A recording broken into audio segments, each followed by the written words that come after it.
जैसे कि आप सब लोग जानते हैं कि हर साल 21 जून को international day of yoga celebrate किया जाता है।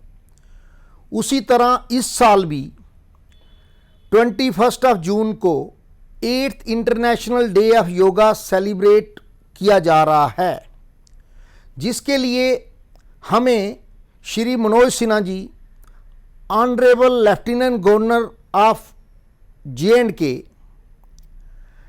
की डायरेक्शंस आई हैं और हमें श्री मनोज द्विवेदी जी, वर्दी principal secretary health and medical education J&K की गाइडेंस और मॉनिटरिंग के under directorate of AYUSH J&K जो है इस साल 8th international day of yoga celebrate कर रहा है, जिसके लिए हर डिस्ट्रिक्ट में मिनिमम 5 से लेके 7 आइकॉनिक स्पॉट्स पे ये योगा सेशंस जो हैं लगाए जा रहे हैं। जैसे कि आप सब जानते हैं कि इस साल आज़ादी का अमृत महोत्सव भी चल रहा है, सो हमें मिनिमम UT ऑफ J&K में 75 आइकॉनिक सेशंस सेलिब्रेट करने हैं। तो हमारे 3 आइकॉनिक सेशंस जो हैं वो ministry of Ayush government of India ने आइडेंटिफाई किए हैं, जहां पे हमारे यूनियन मिनिस्टर्स उस दिन 21 जून को एज चीफ गेस्ट आ रहे हैं। वो 3 स्पॉट्स हैं, Suchetgarh Jammu, SKICC Srinagar and Martand sun temple Anantnag, जहां पे 21 जून को मेगा योगा सेशन सेलिब्रेट किए जाएंगे। मेरी जम्मू कश्मीर की पब्लिक से ये अपील है कि जैसे इस साल का IDY का थीम है कि योगा फॉर ह्यूमैनिटी, जो कि हमारे श्री नरेंद्र भाई Modi, honourable prime minister of India का ये दिया हुआ थीम है, जो कि उन्होंने अपने 89th मन की बात के एडिशन से लोगों तक पहुंचाया, क्योंकि उन्होंने ये सोचा कि योग ही एक ऐसी चीज़ थी, जबकि ह्यूमैनिटी सफ़र कर रही थी ड्यूरिंग कोविड-19, तो योग ने लोगों को जोड़ के रखा और योग ने लोगों को कैसे डिजीज़ प्रिवेंशन करनी है, कैसे हेल्थ की प्रमोशन करनी है, या कैसे डिजीज़ स्पेसिफिक जो योगा आसन्स और प्राणायाम्स थे जिनके लोगों से जिंदगियां बच सकी। इसलिए मेरी सब जनता से दोबारा अपील है कि हम IDY जो 21 को आ रहा है 8th international day of yoga, इसको अच्छी तरह सेलिब्रेट करें और हम घर घर तक योग पहुंचाएं, और ये हमारी दिनचर्या का हिस्सा बनना चाहिए। Thank you. नमस्कार, मैं doctor Monika Gupta, health and medical education department, directorate of AYUSH J&K की ओर से 8वें अंतर्राष्ट्रीय योग दिवस पर आपका स्वागत करती हूँ। योग जीवन जीने की एक ऐसी कला है जिसका लक्ष्य है स्वस्थ शरीर में स्वस्थ मन का विकास। योग शारीरिक, मानसिक और आध्यात्मिक स्वास्थ्य के संतुलित विकास और बढ़ोतरी में मदद करता है। The theme of this year's International Day of Yoga is Yoga for Humanity. Honorable Prime Minister Shri Narendra Modi declared this theme in his Mann Ki Baat and stated how yoga served the humanity in alleviating sufferings during the peak of COVID-19 pandemic and in the post-COVID scenario too. जैसा कि हम जानते हैं, योग एक ऐसा अभ्यास है जो व्यक्ति के मन में आनंद, स्वास्थ्य एवं शांति स्थापित करके उसके आंतरिक चेतना और बाहरी दुनिया के निरंतर संबंध की भावना को गहराई प्रदान करता है। जन सामान्य के बीच योग के प्रति जागरूकता का प्रसार करने के लिए आयुष मंत्रालय के दिशा निर्देशों के अनुसार कॉमन योगा प्रोटोकॉल अथवा सामान्य योग अभ्यास क्रम तैयार किया गया है, जो विनम्र प्रयास है ये दिखाने के लिए कि कैसे योग हमारे जीवन, मनोवृत्ति एवं आरोग्यता पर प्रभाव डालता है।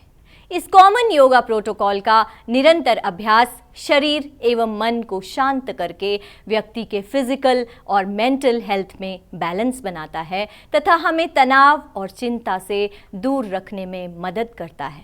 तो आइए कॉमन योगा प्रोटोकॉल के अभ्यास द्वारा आरोग्य लाभ प्राप्त करने का प्रयास करते हैं।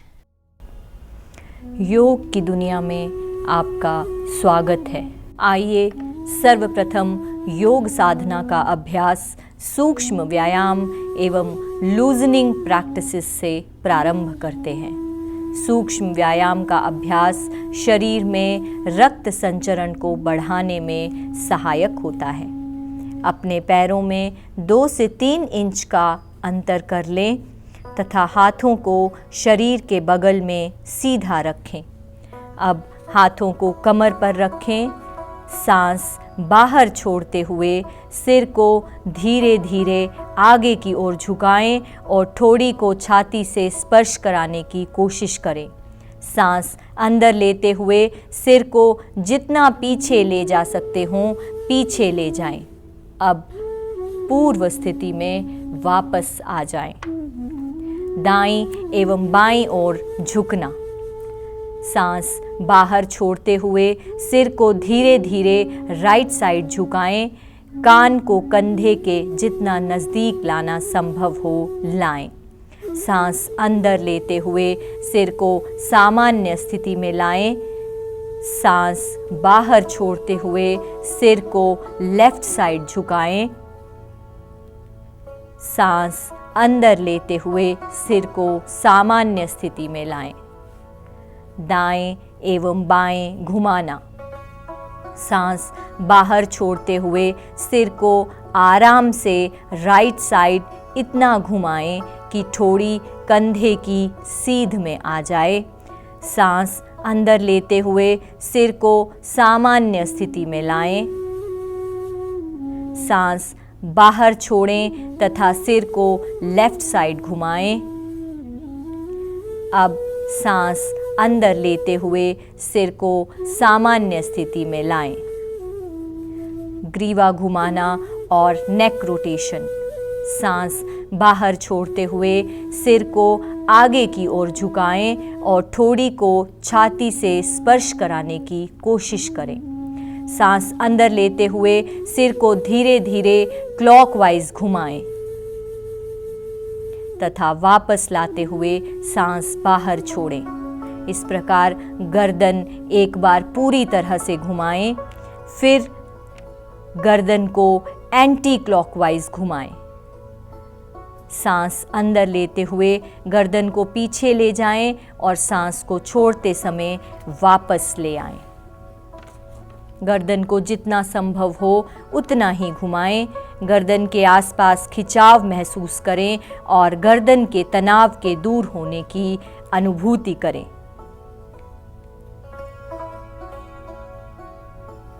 स्कंध चक्र और शोल्डर रोटेशन।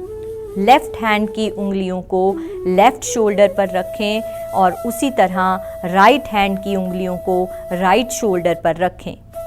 दोनों कोहनियों को पूरी तरह क्लॉकवाइज घुमाएं।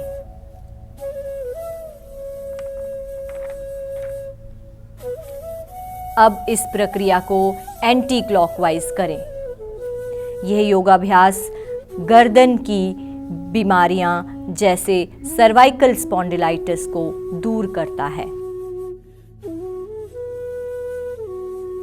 कटी चालन और ट्रंक मूवमेंट्स। डिस्क संबंधी समस्या होने पर अथवा मासिक धर्म के समय ये अभ्यास न करें। दोनों पैरों के बीच कुछ अंतर बना लें। दोनों भुजाओं को छाती तक उठाएं। इस समय दोनों हथेलियां एक दूसरे के आमने सामने हों। सांस बाहर छोड़ते समय शरीर को लेफ्ट साइड घुमाएं जिससे कि राइट हथेली लेफ्ट कंधे को स्पर्श कर ले। सांस अंदर लेते हुए पूर्व स्थिति में आ जाएं। अब सांस बाहर छोड़ते समय शरीर को राइट साइड घुमाएं ऐसे कि लेफ्ट हथेली राइट कंधे को स्पर्श कर ले। सांस अंदर लेते हुए पूर्व स्थिति में आ जाएं।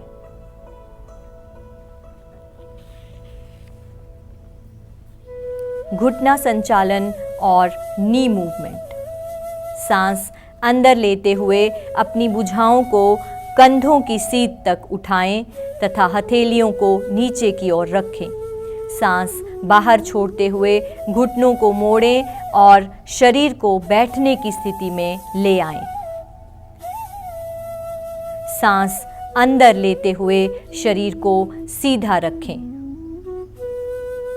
हाथों को वापस नीचे लाते समय सांस को बाहर छोड़ना चाहिए। घुटनों और कूल्हों के जोड़ों को यह आसन मजबूत बनाता है, परंतु आर्थराइटिस के सीवियर पेन होने पर इसका अभ्यास न करें। सूक्ष्म व्यायाम के बाद अब हम योग आसनों का अभ्यास करेंगे। सर्वप्रथम खड़े होकर किए जाने वाले आसन, ताड़ आसन। ताड़ का अर्थ है ताड़ का पेड़। हृदय संबंधी समस्या एवं वेरिकोज वेन्स होने की स्थिति में इस आसन का अभ्यास न करें। दोनों पैरों के बीच 2 इंच की दूरी रखें। सांस अंदर लेते हुए हाथों को सामने से कंधों की सीध में ऊपर उठाएं। हाथों की अंगुलियों को आपस में एक दूसरे से मिलाएं और हथेलियों को बाहर की ओर रखते हुए भुजाओं को कंधों की सीध में ऊपर उठाएं। एड़ियों को भूमि से ऊपर उठाएं और पैरों की अंगुलियों पर अपना संतुलन बनाएं। इस स्थिति में 10 से 15 सेकंड तक रुकें। सांस बाहर छोड़ते हुए एड़ियों को वापस भूमि पर रखें। अब हाथों की अंगुलियों को अलग अलग करते हुए समस्थिति में आ जाएं। इस आसन के अभ्यास से शरीर में मजबूती आती है और ये रीढ़ की हड्डी से संबंधित समस्याओं में लाभ दिलाता है। वृक्ष आसन और ट्री पोज। वृक्ष का अर्थ है पेड़। कृपया आर्थराइटिस एवं चक्कर आने की स्थिति में इस आसन का अभ्यास न करें। दोनों पैरों में 2 इंच की दूरी बनाकर खड़े हो जाएं। आंखों के सामने किसी बिंदु पर ध्यान केंद्रित करें। सांस बाहर छोड़ते हुए राइट पैर को मोड़कर उसके पंजे को लेफ्ट पैर की अंदरूनी जांघ पर रखें। ध्यान रखें कि एड़ी मूलाधार अथवा पेरिनियम से मिली होनी चाहिए। सांस अंदर लेते हुए दोनों हाथों को ऊपर की ओर ले जाएं और दोनों हथेलियों को मिलाएं। इस स्थिति में 10 से 30 सेकंड तक रुकें और सामान्य श्वास प्रश्वास लेते रहें। सांस बाहर छोड़ते हुए पूर्व स्थिति में आ जाएं। अब इस क्रिया को लेफ्ट पांव से दोहराएं। यह आसन न्यूरोमस्कुलर कोऑर्डिनेशन को बेहतर बनाता है, शरीर को संतुलित बनाता है और सहनशीलता एवं जागरूकता बढ़ाता है। पाद हस्त आसन और हैंड्स टू फीट पोस्चर। पाद का अर्थ है पैर, हस्त का अर्थ है हाथ। हृदय अथवा पीठ संबंधित समस्याएं, हर्निया और अल्सर होने की स्थिति में इस अभ्यास को न करें। दोनों पैरों के बीच 2 इंच की दूरी रखकर सीधा खड़े हो जाएं। धीरे धीरे श्वास अंदर लेते हुए हाथों को ऊपर ले जाएं। सांस बाहर छोड़ते हुए सामने की ओर झुकें जब तक कि हथेलियां भूमि को स्पर्श न करें। सामान्य श्वास प्रश्वास के साथ इस स्थिति में 10 से 30 सेकंड तक रुकें। सांस अंदर लेते हुए धीरे धीरे सीधी स्थिति में आकर हाथों को सिर के ऊपर खींचें तथा सांस बाहर छोड़ते हुए धीरे धीरे विपरीत क्रम से प्रारंभिक अवस्था में आकर विश्राम करें। यह आसन स्पाइनल कॉर्ड को लचीला बनाता है, जठराग्नि प्रदीप्त करता है और मासिक धर्म से संबंधित समस्याओं से बचाता है। अर्ध चक्रासन और द हाफ व्हील पोज। अर्ध का अर्थ है आधा और चक्र का अर्थ है पहिया। हाई ब्लड प्रेशर होने की स्थिति में सावधानी से पीछे की ओर झुकें। दोनों हाथों की अंगुलियों से कमर को पीछे की ओर से पकड़ें। सिर को पीछे की ओर झुकाते हुए गर्दन की मांसपेशियों को खींचें। अब सांस लेते हुए कमर से पीछे की ओर झुकें। सामान्य सांस लेते हुए इस स्थिति में 10 से 30 सेकंड तक रुकें। सांस को अंदर खींचते हुए धीरे धीरे प्रारंभिक अवस्था में वापस लौटें। अर्धचक्रासन रीढ़ को लचीला बनाता है तथा गर्दन की मांसपेशियों को मजबूत बनाता है। त्रिकोण आसन और द ट्रायंगल पोज। त्रिकोण का अर्थ है त्रिभुज।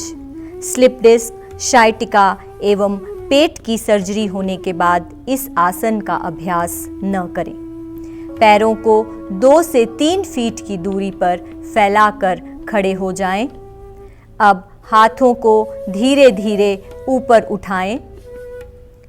राइट पांव को राइट साइड मोड़ें तथा सांस बाहर छोड़ते हुए धीरे धीरे राइट साइड झुकें। राइट हैंड राइट पांव के ठीक पीछे की ओर रखें तथा लेफ्ट हैंड को सीधे ऊपर की ओर रखते हुए राइट हैंड की सीध में लाएं। सामान्य सांस लेते हुए इस स्थिति में 10 से 30 सेकंड तक रुकें। सांस अंदर लेने के साथ ही प्रारंभिक अवस्था में वापस आ जाएं। अब इस आसन को दूसरी ओर से करें।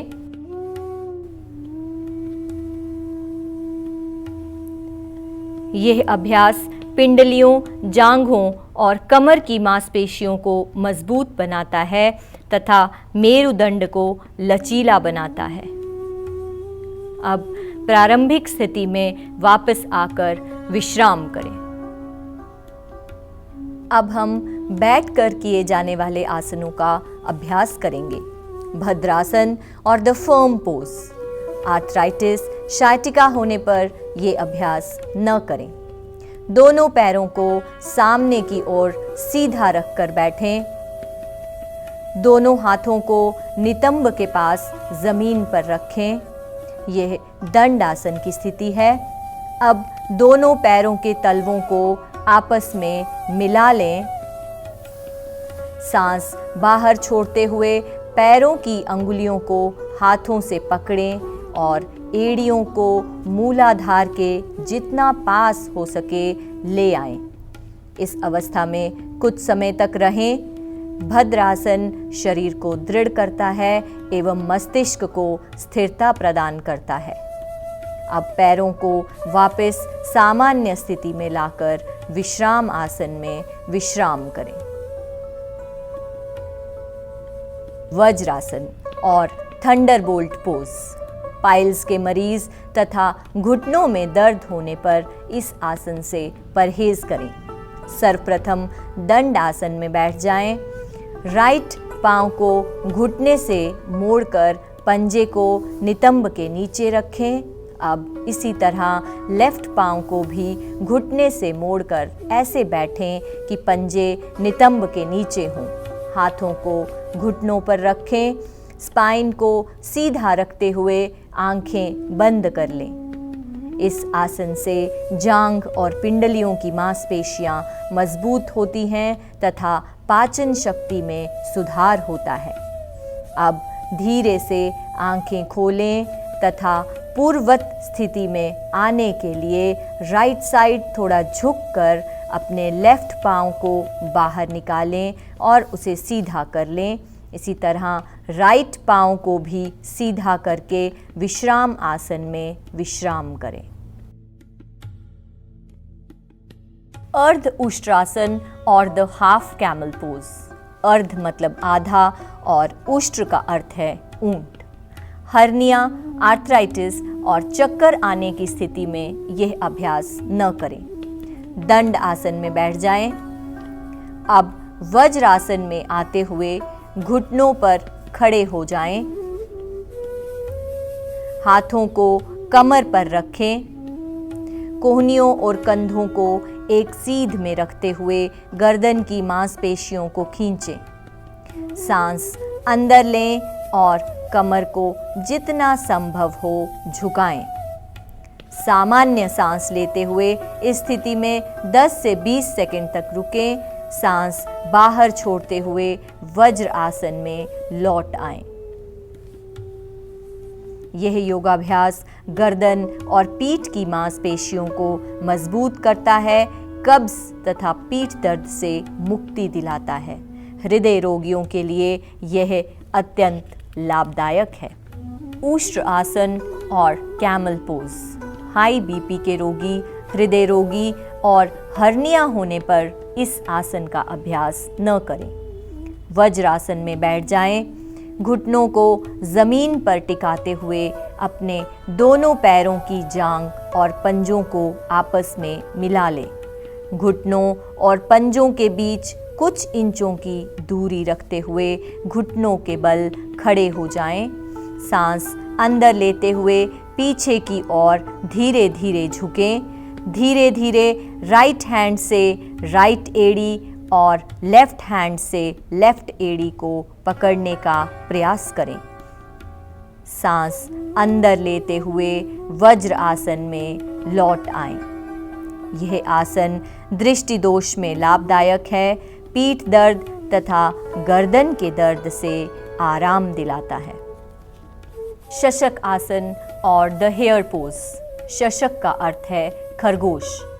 ऑस्टियोआर्थराइटिस के रोगियों को इस आसन का अभ्यास सावधानी पूर्वक करना चाहिए। वज्रासन में बैठ जाएं। दोनों घुटनों को एक दूसरे से दूर फैलाएं। हथेलियों को घुटनों के बीच रखें। सांस बाहर छोड़ते हुए हथेलियों को धीरे धीरे सामने की ओर खींचें। आगे की ओर झुकते हुए ठोड़ी को भूमि पर रखें।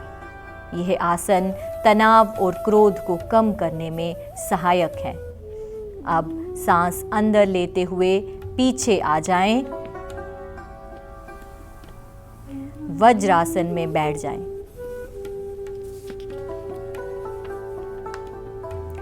उत्तान मंडूक आसन और स्ट्रेच्ड अप फ्रॉग पोज। उत्तान का अर्थ है ऊपर और मंडूक मेंढक को कहते हैं। घुटनों और जोड़ों का दर्द होने पर इस आसन से परहेज करना चाहिए।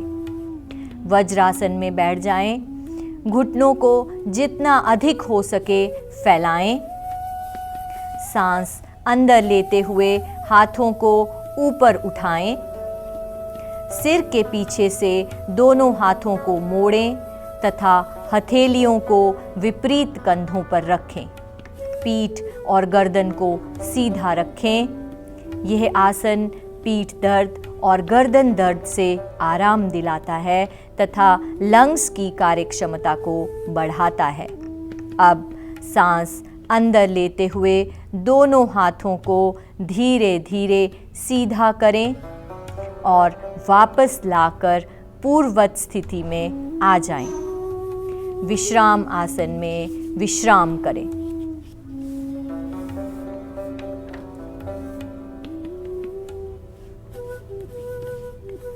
वक्र आसन और स्पाइनल ट्विस्ट पोज। वक्र का अर्थ है टेढ़ा या मुड़ा हुआ। अधिक पीठ दर्द में तथा पेट की सर्जरी के बाद एवं मासिक धर्म में इस आसन का अभ्यास न करें। दंड आसन में बैठ जाएं। राइट पैर को मोड़कर लेफ्ट घुटने के साथ रखें। सांस बाहर छोड़ते हुए शरीर को राइट साइड घुमाएं।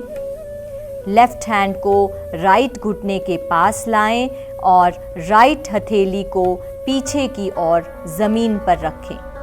सामान्य श्वास प्रश्वास के साथ शरीर को ढीला छोड़ दें।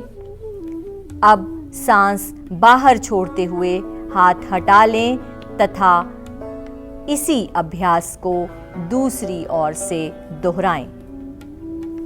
यह आसन मेरुदंड को लचीला बनाता है, कब्ज तथा अपच को दूर करने में सहायक है। डायबिटीज में भी ये अभ्यास लाभकारी है। अब विश्राम आसन में आ जाएं और विश्राम करें। अब हम पेट के बल लेटकर किए जाने वाले आसनों का अभ्यास करेंगे। मकर आसन और क्रोकोडाइल पोज। पेट के बल लेट जाएं। लो बीपी तथा हृदय रोगी इस अभ्यास को न करें। हाथों को मोड़ते हुए लेफ्ट हैंड पर राइट हैंड रखें तथा माथे को अपने हाथों पर टिका दें। टांगों को एक दूसरे से दूर फैलाकर पंजों को बाहर की ओर रखें। आंखें बंद करके विश्राम करें। यह अभ्यास पीठ दर्द में लाभकारी है तथा तनाव और चिंता को दूर करने में उपयोगी है। भुजंग आसन और द कोबरा पोज। भुजंग का अर्थ है सांप।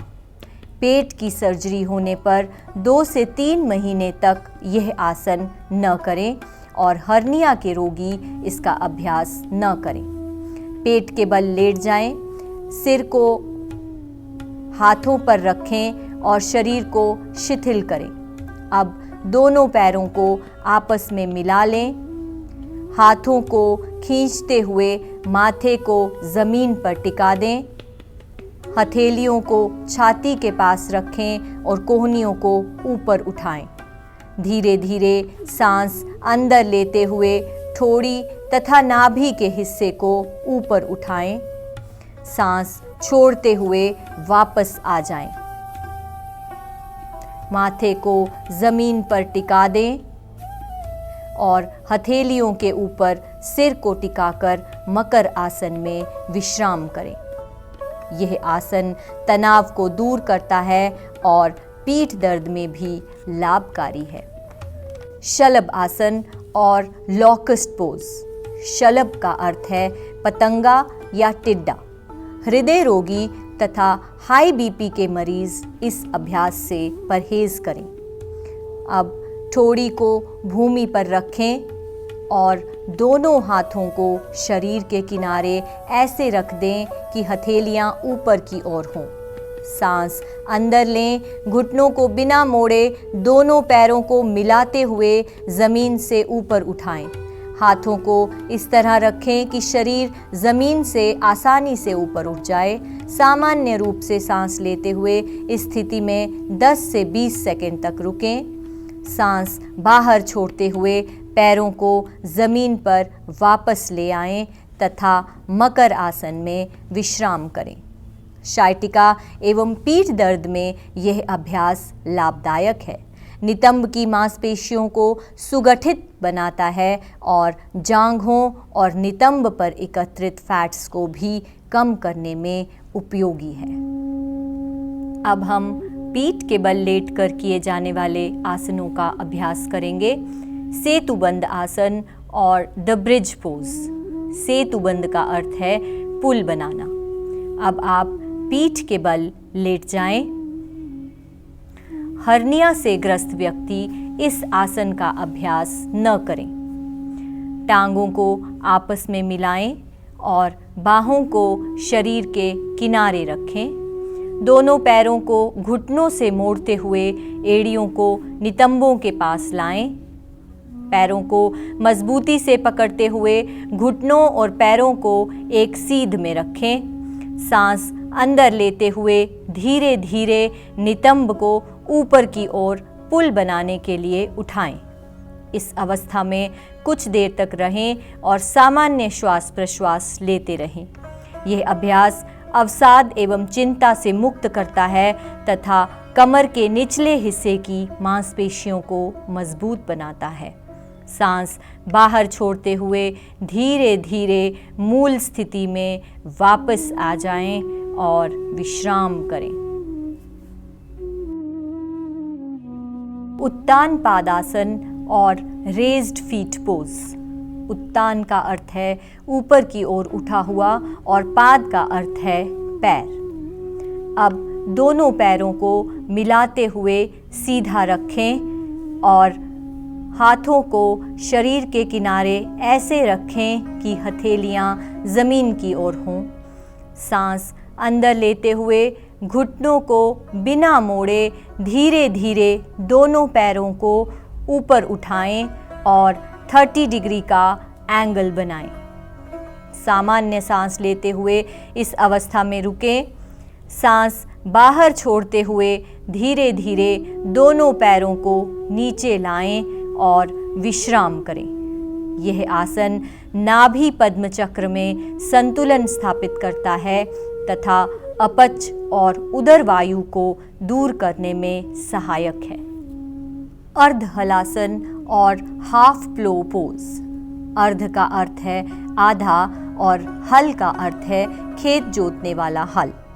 पीठ के निचले हिस्से के दर्द से पीड़ित व्यक्तियों को दोनों पैरों की सहायता से इस आसन को नहीं करना चाहिए। अब दोनों पैरों को मिलाते हुए सीधा रखें और हाथों को शरीर के किनारे ऐसे रखें कि हथेलियां जमीन की ओर हों। घुटनों को बिना मोड़े अपने पैरों को धीरे धीरे ऊपर उठाएं। सर्वप्रथम 30 डिग्री तक उठाएं और अब धीरे धीरे पैरों को 90 डिग्री की स्थिति में ले आएं। इस अवस्था में नितंब से कंधे की स्थिति सीधी होनी चाहिए। अब धीरे धीरे पैरों को वापस जमीन पर लाएं, परंतु ध्यान रहे कि सिर जमीन से ऊपर न उठे। यह आसन अपच और कब्ज से छुटकारा दिलाता है और गहरे तनाव से ग्रस्त व्यक्तियों के लिए अत्यंत लाभदायक है। पवन मुक्त आसन। पवन अर्थात वायु और मुक्त अर्थात छोड़ना या बाहर निकालना। उदर संबंधी रोग, हर्निया और शाइटिका होने पर यह आसन नहीं करना चाहिए। दोनों घुटनों को मोड़ते हुए जांघों को छाती के ऊपर ले आएं। दोनों हाथों की अंगुलियों को आपस में गूंथते हुए घुटनों को जकड़ लें। सांस बाहर छोड़ते हुए सिर तथा कंधे ऊपर उठाएं और ठोड़ी से घुटनों को छूने का प्रयास करें। ये अभ्यास कब्ज को दूर करके उदर वायु से राहत दिलाता है और पाचन क्रिया में भी लाभदायक है। अब सांस अंदर लेते हुए सिर को भूमि पर वापस ले आएं। सांस बाहर छोड़ते हुए पैरों को जमीन पर रखें और विश्राम करें। शवासन और द कॉर्प्स पोज। शव का अर्थ है मृत शरीर। भुजाओं और टांगों को फैलाकर आराम से पीठ के बल लेट जाएं। हथेलियां ऊपर की ओर हों और आंखें बंद कर लें। पूरे शरीर को अचेतन अवस्था में ढीला छोड़ दें। श्वास प्रश्वास की प्रक्रिया पर ध्यान केंद्रित करते हुए इसे लयबद्ध और धीमा होने दें। पूर्ण विश्रांति एवं चित्त शांत होने तक इस अवस्था में बने रहें। यह सभी प्रकार के तनावों से मुक्त करता है, शरीर तथा मस्तिष्क दोनों को आराम प्रदान करता है और तनाव तथा इसके परिणामों के प्रबंधन में भी लाभदायक है।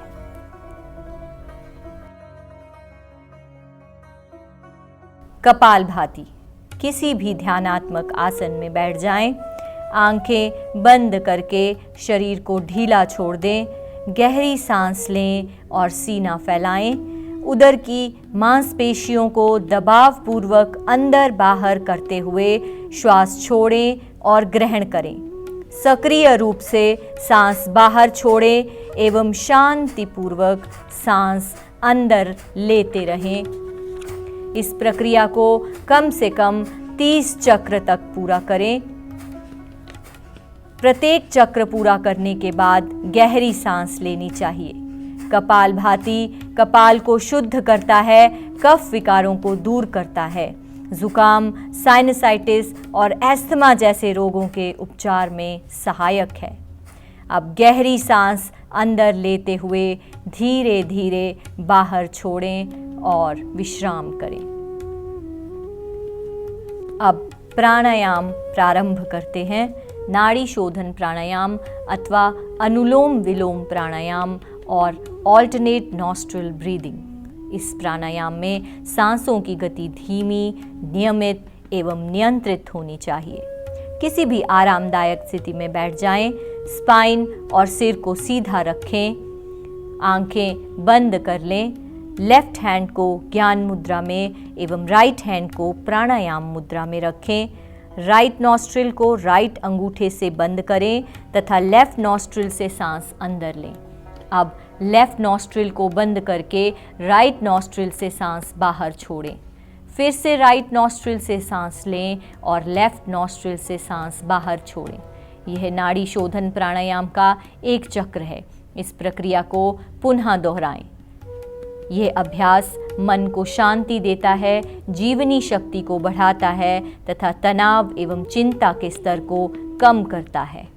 अब राइट हैंड को ज्ञान मुद्रा में नीचे ले आएं और विश्राम करें। शीतली प्राणायाम। शीतली का अर्थ है शीतल होना। यह साधक के चित्त को शांत करता है और मन की व्यग्रता को दूर करता है तथा शरीर और मन को शीतलता प्रदान करता है। कफ विकारों में अथवा टॉन्सिलाइटिस के मरीजों को यह प्राणायाम नहीं करना चाहिए। किसी भी आरामदायक आसन में बैठ जाएं, आंखें बंद कर लें, ज्ञान मुद्रा अथवा अंजलि मुद्रा की अवस्था में अपने हाथों को घुटनों पर रख लें। जीभ को किनारों से मोड़कर ट्यूब की आकृति जैसा बना लें। इस ट्यूब नुमा जीभ से सांस लेते हुए जितना हो सके वायु को शरीर के अंदर प्रवेश कराएं और मुंह बंद कर लें। नॉस्ट्रिल से धीरे धीरे सांस बाहर छोड़ें। शीतली प्राणायाम रक्त को शुद्ध करता है, शरीर में शीतलता प्रदान करता है एवं उच्च रक्तचाप वाले व्यक्ति यानी हाइपरटेंशन वाले लोगों के लिए विशेष लाभप्रद है। भ्रामरी प्राणायाम और हमिंग बी ब्रीदिंग टेक्निक। भ्रमर भंवरे को कहते हैं। इस प्राणायाम के समय जो ध्वनि निकलती है वह भंवरे के गुंजन की तरह होती है। ध्यान के किसी भी आसन में बैठकर आंखें बंद कर लें। नासिका से गहरा लंबा सांस अंदर लें। अब अपने कानों को अंगूठों से बंद कर लें। तर्जनी अंगुली को आंखों पर, मध्यमा को नॉस्ट्रिल्स पर तथा अनामिका को ऊपर वाले होंठ पर और कनिष्ठिका को नीचे वाले होंठ पर रखें। यह षणमुखी मुद्रा है। नासा से सांस भीतर लें। धीरे धीरे नियंत्रित रूप से भंवरे जैसी आवाज करते हुए सांस बाहर छोड़ें। यह अभ्यास तनाव से मुक्त करता है, चिंता क्रोध को घटाता है तथा तनाव को दूर करने में लाभदायक है। यह प्राणायाम एकाग्रता को बढ़ाने में उपयोगी है। धीरे धीरे पूर्व स्थिति में वापस आकर विश्राम करें। आइए अब ध्यान करते हैं। ध्यान चिंतन मनन की एक क्रिया है। ध्यान की किसी भी मुद्रा में बैठें। मेरुदंड को आरामदायक स्थिति में सीधा रखें और ज्ञान मुद्रा ग्रहण करें। आंखें बंद करके चेहरे को हल्का सा ऊपर की ओर उठाकर बैठ जाएं। बिना किसी पर विशेष ध्यान केंद्रित किए केवल अपनी बाहों के बीच हल्का सा ध्यान केंद्रित करें और अपनी सांसों के प्रति जागरूक हों। ध्यान योगाभ्यास का सबसे महत्वपूर्ण घटक है। ध्यान मस्तिष्क को शांत करता है, एकाग्रता और मनोबल को बढ़ाता है और आत्म अनुभूति की ओर ले जाता है। सब सुखी हों, सब निरोग हों, सब निरामय हों, सब का मंगल हो, कोई दुखी न हो। अभी आपने कॉमन योगा प्रोटोकॉल के रूप में एक सुव्यवस्थित अभ्यास किया है। आशा है ये अभ्यास आपके शारीरिक और मानसिक विकारों को दूर करने में सहायता प्रदान करेगा। आप में एक नई ऊर्जा, करुणा और दया का संचार होगा जो कि लोगों को एक साथ लाकर एकता की भावना को दृढ़ करके योगा फॉर ह्यूमैनिटी की थीम को सफल बनाने में मददगार साबित होगा। डायरेक्टरेट ऑफ आयुष जे&के की ओर से मैं आप सबसे अनुरोध करती हूँ कि कॉमन योगा प्रोटोकॉल का निरंतर अभ्यास करते हुए योग को अपने जीवन शैली का एक अभिन्न अंग बनाकर स्वस्थ जीवन का लाभ उठाइए। आनंदमय हो जीवन सबका, योग यही सिखलाए, हो तनाव मुक्त सभी जन, स्वास्थ्य शांति सब पाएं। धन्यवाद।